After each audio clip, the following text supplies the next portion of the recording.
The vast majority of the country's major news organizations are banding together and refusing to sign a Defense Department document about new press rules. That includes CBS News.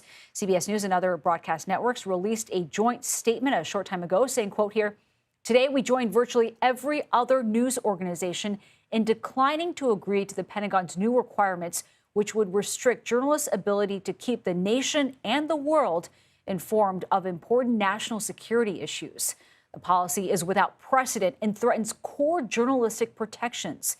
We will continue to cover the U.S. military as each of our organizations has done for many decades, upholding the principles of a free and independent press."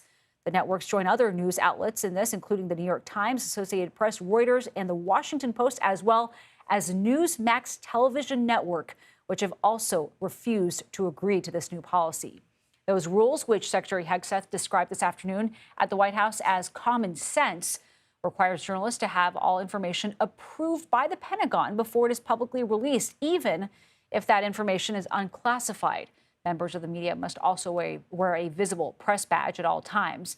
Reporters face a 5 p.m. deadline today to sign those new rules, or they will be required to turn in their credentials tomorrow. And Hegseth there also saying, quote, "Pentagon access is a privilege, not a right."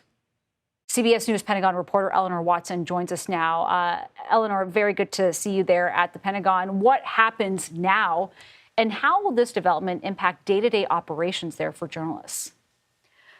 Well, Nancy, I do want to comment on what the Defense Secretary said about these rules. The reason CBS has joined with other networks and more than a dozen other major news outlets in not signing this is because of the language in the multi-page document that is concerning about what we would be limited to reporting. It's not about roaming the hallways. It's not about press badges. We already cannot access classified spaces, and we already wear press badges. If another one is necessary, we'll wear it without complaint. The concern in the language in the document is that it would restrict how we solicit information, even unclassified information that could really limit our news gathering. That's why we're not signing, as well as a majority of other outlets aren't signing, and we will soon have to move out.